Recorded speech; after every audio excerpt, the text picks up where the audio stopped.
Welcome to Your Health Matters. My name is Dr. Peter Hogenkamp. On today's program, we're going to discuss successful aging. And by successful aging, I don't mean just living a long time. I mean living a long time, yeah, but living well, aging successfully. And to this end, I have a great advantage in figuring out how to do this, because as a family doctor, I have been sitting across the table or across the room with patients for over 30 years. And in that time, in addition to getting to know people and figuring out their problems and taking care of their medicines and all the stuff that I do, I'm also evaluating these folks on how well they're aging. Because just like you, I want to age well. So as I sit there and tap on my computer and take notes and things like that, I'm also saying to myself, do I want to age like this person or do I not? And so accumulated over 30 years, I've kind of gathered a lot of tips for healthy aging from my patients. So if you're one of my patients, I want to say thank you very much. If you're not, you can thank my patients, because I think I've got together here a lot of good tips on how to age well. And I want to start off with a story. As an author, I love stories. I've always loved narratives. And I was reading recently that the human brain will remember something if it's woven into a narrative 40 times better than if they're just told the information outright. That's how our brains work. Our brains work by remembering stories. And so I want to tell you a little story. It's a quick one. My wife decided that we were going to have these questionnaires when people sit down to our office for their annual visit. And the questionnaire is basically about your habits and things like that. But one of the questions that I found intriguing was, what are your goals for your health and for your life in the upcoming year? And I've had all kinds of answers to these questions. Some of them are quite amusing. Some of them are very telling. But this one answer I just loved. And this guy, he's a guy, typical patient for me, late 70s, early 80s kind of guy, very, super nice guy, and he led a good life, and I've always liked the guy. Anyway, he wrote down, "Stay relevant." And as I sat there and looked at it, and I just thought about it more and more, and I thought to myself, this is the best answer that I have seen in ages, because it really embodies everything that you need to do to age successfully. If you're going to stay relevant, you're going to stay engaged in life, and not only physically, but mentally, socially, intellectually, spiritually. These are the things that people do when they age successfully. They're staying engaged in all aspects of life. So finally, I said to him at the end, I said, I gotta tell you, this is the best answer I've seen, forever. He's like, well, what are you talking about? I said, well, your goals, for your life and health this year are to stay relevant. And he said, no. I wrote down, stay with relatives. He goes, I'm going on a trip to Italy, and I want to stay with my relatives in Italy. We got a huge chuckle out of it, and that brings up the point of humor, keeping your sense of humor. If you want to age successfully, keep your sense of humor. That's probably the number one tip I have for you today. But I said to him, I said, that's a good answer, because I think traveling and go visiting, renewing relationships with people, those are also great answers. But I love the whole idea of staying relevant, because that's how you successfully age. We live in a culture in this country which basically favors youth and beauty. And especially now that I've gotten older, I kind of see the other side of that. I think we need to be living in a culture which favors age and experience, knowledge, perspective. And these are the things that you have as you get older. So I don't want you to think of aging as something that's a negative. We are all going to age or we're going to die. Those are our two choices. And I think most of us would choose to age. But I don't want you to look at it and say, hey, I have to age, this stinks.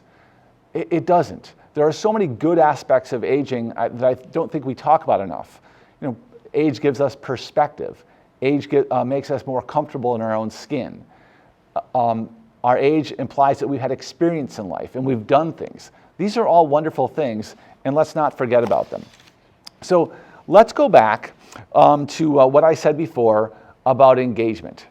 If you want to successfully age, and by that I mean live long and live well, you need to stay engaged in your life, physically, mentally, emotionally, spiritually, academically.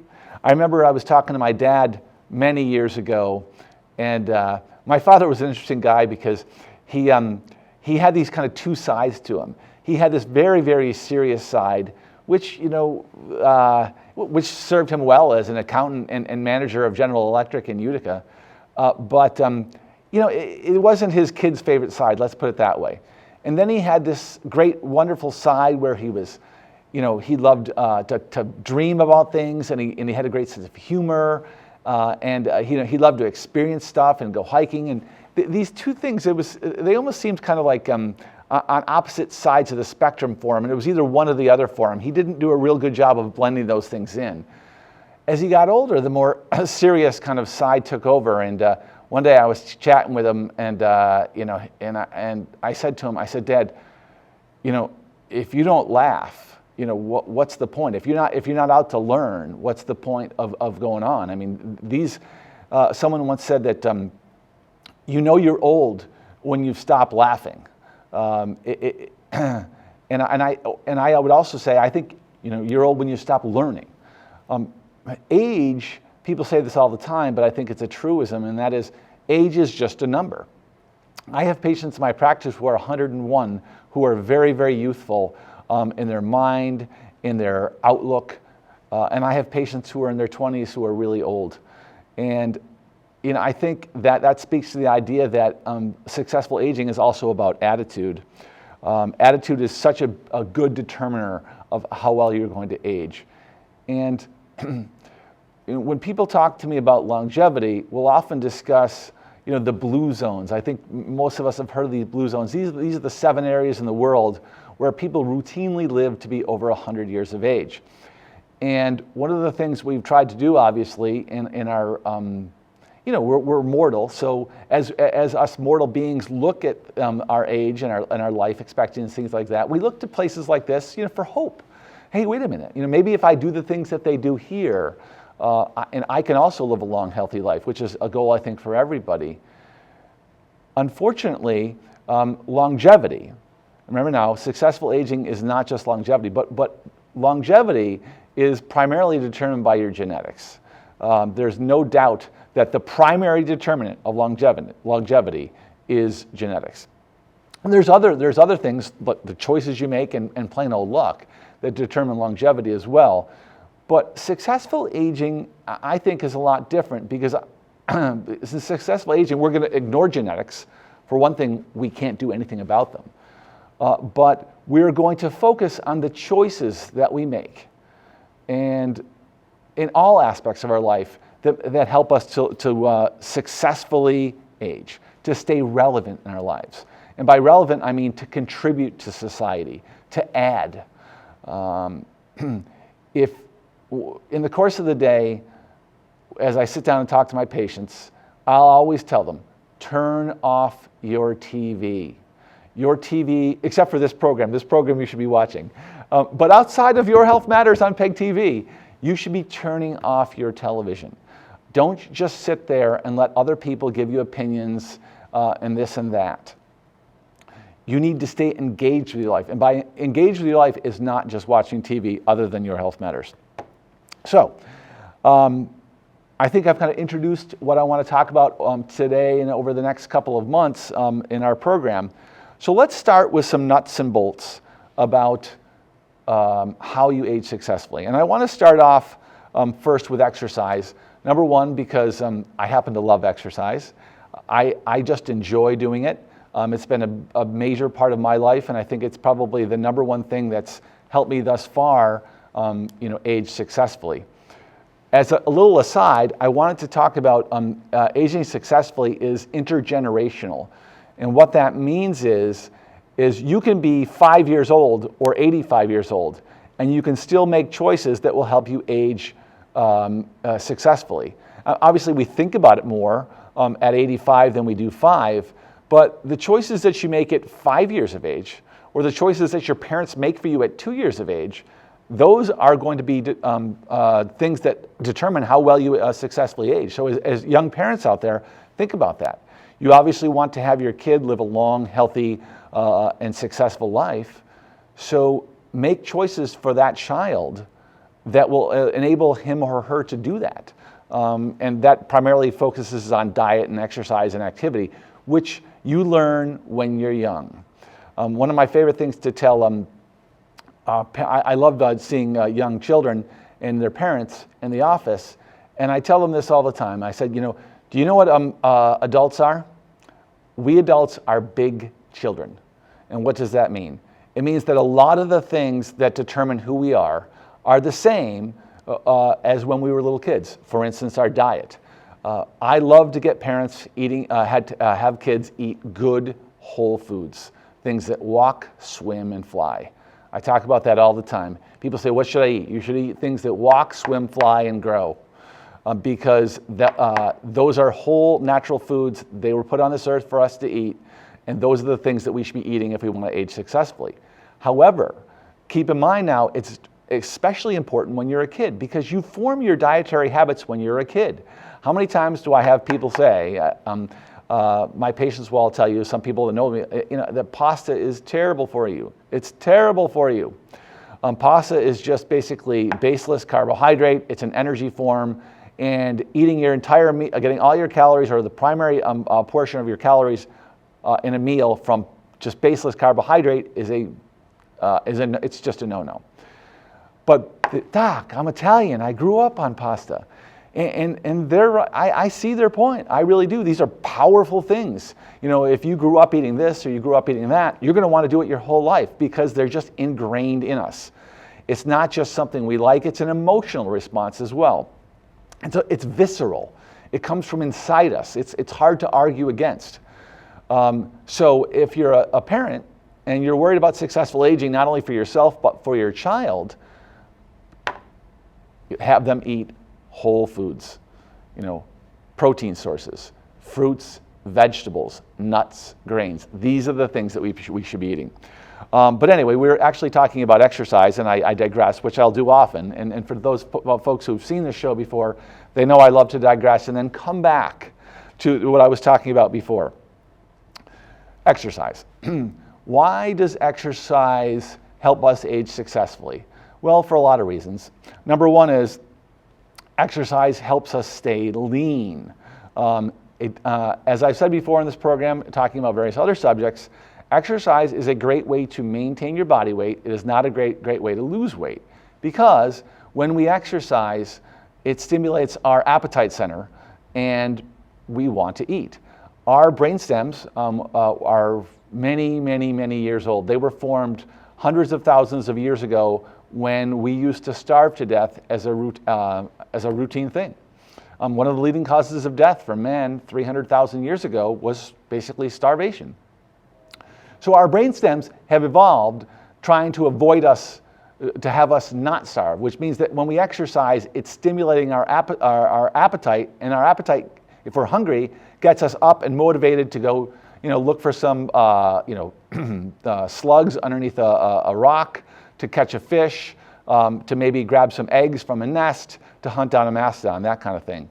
So when you exercise, your brainstem stimulates your appetite center and you want to eat. So most of the time, this is a zero-sum game, and therefore what we end up with, unless we're also restricting our calories, we're ending up with a negative zero calorie balance, which maintains your body weight. So as I've mentioned before in other programs, if you're trying to lose weight, exercise alone is a very poor way to do it. However, exercise has so many benefits outside of that. It lowers your blood pressure, it lowers your cholesterol, it consumes sugar and therefore lowers your blood glucose. These are all great things. Exercise does a lot more than that, especially for successful aging. Exercise improves your sense of well-being. When you exercise, you not only are happier because of the endorphins and the enkephalins that are released by your brain, but you have a sense of well-being, which promotes contentedness, content happiness. So exercise is great from that standpoint. It also does a lot of other things. For instance, exercise keeps us stronger. One of the things I like to talk about is how important it is for us to keep up our strength as we get older. Now, particularly for men, in whose case muscle mass tends to be determined by your testosterone levels, it's harder for men to maintain their strength as they get older because, by way of a natural process, our testosterone levels fall greatly from when you're young men to when we're older. But that does not mean that you can't maintain your strength and your muscle mass. It just means that you have to work harder at it. There's been several studies that have shown people who keep up their strength and keep up their muscle mass actually live longer. They certainly live better. So keeping exercising, keeping up your strength, we're going to talk about ways to do that. Very, very important. Perhaps the number one thing that we should talk about when we talk about exercise and successful aging is smart exercise. So one of the things I like to avoid in all my patients is this. They come into their physical and I tell them they're 40 pounds overweight and they go home, lace on their trainers and go for a sprint. That is not what I'm looking for you to do. I want you to exercise smart. And by exercising smart, I want you to do something that's, number one, not likely going to lead to an injury. Number two is something that you can do every single day and that you can sustain it not only over the next week, over the next month, over the next year, but over the rest of your lifetime. So smart exercise. One of the things that I was talking to this patient the other day, and I told him I really wanted him to exercise. He's like, "How am I supposed to jog?" I said, "I didn't say anything about jogging. I said I want you to exercise." And the reason I mention this is there's a lot of folks out there who will tell you that they associate exercise with running. And I'll be honest with you, I never, ever mention running, especially to folks as they get above 40. Running is a wonderful sport, but I think it's a younger folks sport because as we get older, the repetitive trauma of the impact of the roadway on our feet, on our ankles, on our knees, on our hips, on our back, it's to the point where you're injuring these particular structures, and it's possible that you're actually, your overall health balance as a consequence of running, it goes down. Yes, it's obviously wonderful aerobically, it's good for your heart and your lungs, but the damage to your joints may be such that it's an overall net loss. So over 40, I try to recommend other sources of exercise, and we're going to talk about those right now. My primary form of exercise that I recommend is walking. And part of the reason I do this is because I love to walk. Doctors are human. Sometimes I know people that they realize it to some extent, but we're people just like anybody else. And the things that I like and the things that I do, I'm going to recommend to other people as well. I mean, that's just human nature. And as I mentioned, doctors are human. So I love to walk. Walking adds a lot to my life, and therefore it's natural that I'm going to mention it to patients. But beyond my love of walking, there are as many things about walking that I think make it the number one form of doctor-recommended exercise. Number one is it's free. How many patients have I talked to over the years? Oh, I'm going to get a gym membership, and I'm going to go to the gym, or the New Year's comes. I'm going to get a gym membership, and I'm going to go to the gym. And don't get me wrong, I think that's wonderful. I really do. But number one is some people can't afford the gym. Number two is I think it's one of those things that a lot of people think they're going to go and then don't go as much as they should. You don't need to go to the gym. If you want to go to the gym, I'm not discouraging you. In fact, I am encouraging you to go to the gym. It's a wonderful place. Especially these places often have physical trainers. They've got other people that inspire you. It's a social thing. They've got all these machines that are very joint friendly, and there's all these great advantages to the gym. But if you can't afford it, or if you live in a place where it's hard to get to, or you just want to do it yourself, which I think is great, buy a pair of trainers and go.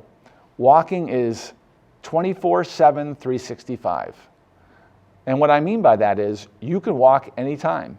I am a big believer in winter walking. I do tons of walking in the winter. I have a headlight and I have creepers. One of my patients years ago suggested creepers to me, and I had no idea what he was talking about.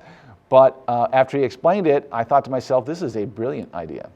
So creepers come in a lot of different ways, forms, shapes. There's the Axe Tracks, there's the Kaltua microspikes, my personal favorite. I have both of these.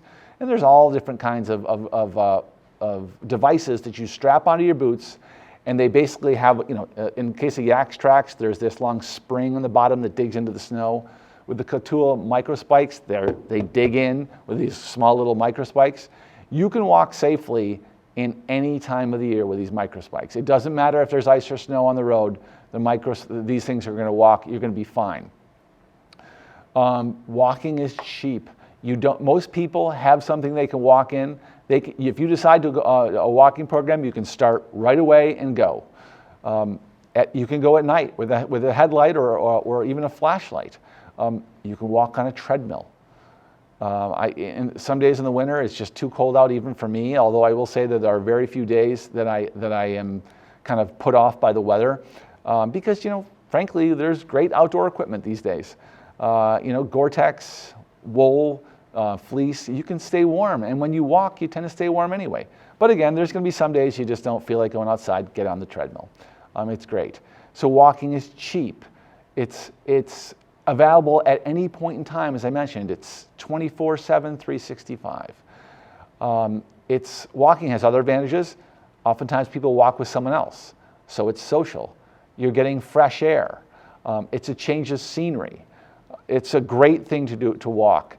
I find great mental peace when I'm walking, and I just find my mind free of roams, and the things that are bothering me tend to shift away, and it's a great time for me to think about things. I've come up with many kind of, some of you may know that I write books, which you should check out, by the way. But oftentimes if I got a plot problem or if I'm looking for a new character, it'll just pop into my head as I'm walking. Well known that exercise and walking stimulate creativity. So we want to exercise smart because we don't want to get injured.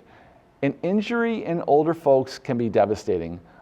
I mean, we all know about, we all have a loved one or a friend of a loved one or our neighbor that's broken a hip and then basically, gone to a nursing home and just kind of, slid away, passed away, died. Injuries can be catastrophic and devastating to older folks, to everybody, but especially people that are older. Younger people heal well from injuries. It's one of the great advantages of youth. There are many. But recovery from illness is perhaps one of the best ones. So you want to exercise smart. You want to avoid things where you're likely to get injured. Now, I'm a skier, and I love to ski. But I will say that and I've got plenty of my patients who ski well into their 80s. But they've toned it down. They're not flying through the forest anymore. They're off the trees. They're off the moguls. They're on the groomed slopes. They're avoiding days where it might be icy, kind of thing. Skiing is a wonderful thing, and you can do it for a lifetime, which I think is one of the great advantages of the sport. So find a sport where you can do it for your whole life and that you can avoid injury. Again, people do get injured skiing, but you can't, if you tone it down and if you're smart about it, even a sport like skiing can be done pretty safely. But exercise bikes. I love exercise bikes. For people with knee problems, exercise bikes is not only a way to get exercise despite your knee problems, but it's actually a way to train and strengthen your knee. And oftentimes that's part of somebody's physical therapy regimen if they have knee problems, is to ride an exercise bike. Exercise bikes or biking outside. I love biking outside. I'm a big e-bike proponent. And my wife and I have had e-bikes for many, many years. When I first bought them, we got a lot of people poke fun at us, and that was okay, because that's good for you. Humor is important. But the thing about e-bikes is, especially in Vermont where there's tons of hills, some people might not want to go biking outside because of the hills. But with an e-bike, you just kind of power it up through the hills, and then when you get to the top of the hill, you can go back to a normal setting and get more exercise. You're still going to get exercise riding up that hill with an e-bike, but it's just going to be more doable. So I think e-bikes are great from that standpoint, especially in rural and hilly areas like Vermont. There's more of a risk of crashing with riding an actual bike outdoors, especially mountain biking.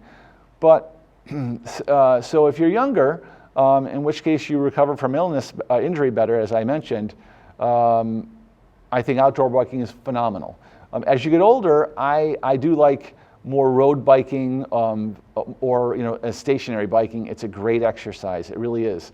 Indoors, you could put on you can listen to some music. You could put on a podcast. Your Health Matters with Dr. Peter Hogenkamp is available on podcast if you want to listen at that point in time, kind of do two healthy things at once. So exercise biking is great.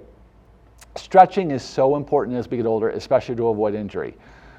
There are so many great stretching programs out there. They are especially important for older people to avoid injury. And a really important part of successful aging is to avoid injury. And obviously avoiding disease as well. We'll talk about that in a subsequent program. But sometimes injury is just unavoidable, but you can make decisions that make yourself less prone to injury. One of those is a routine stretching program. And I myself used to have all kinds of problems with my back.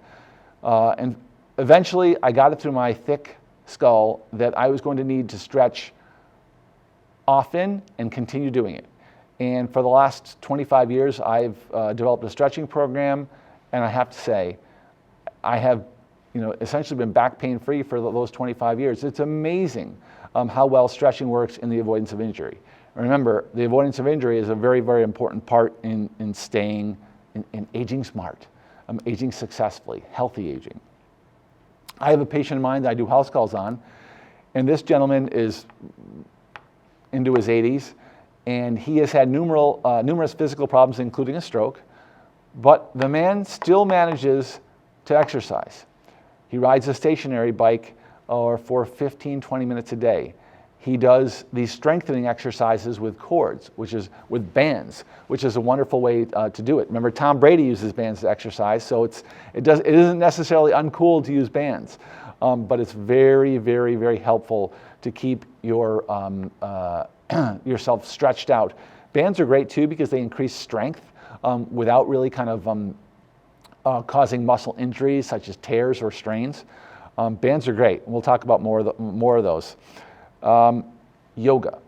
Yoga is a wonderful form of exercise, and I didn't realize just how good the exercise portion of yoga was until I did it myself.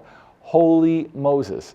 Obviously, there's many different forms of yoga. There's different levels of intensity, but yoga is something that folks who are kind of higher up on the age scale than others can do successfully despite injury, despite being in their 70s or 80s or even 90s, despite not having great stamina to begin with. I think you should look into yoga because it's a wonderful, wonderful form to exercise, especially if you're dealing with injury or illness. There's all kinds of forms of strength training that don't involve weights, like planking, like doing push-ups off of a wall as opposed to off the ground. So the most important thing about exercise is not what you do, but it's that you do the exercise. Get out there, exercise smart. I really appreciate your time and attention today. I am going to, next month, get on to the next subject for healthy aging, and that is diet. As a last tip, healthy aging is about attitude. It's about making good choices. It's about thinking young and staying young. And I hope you tune in next week when we talk about some of the secrets I have for a diet and successful aging. Cheers.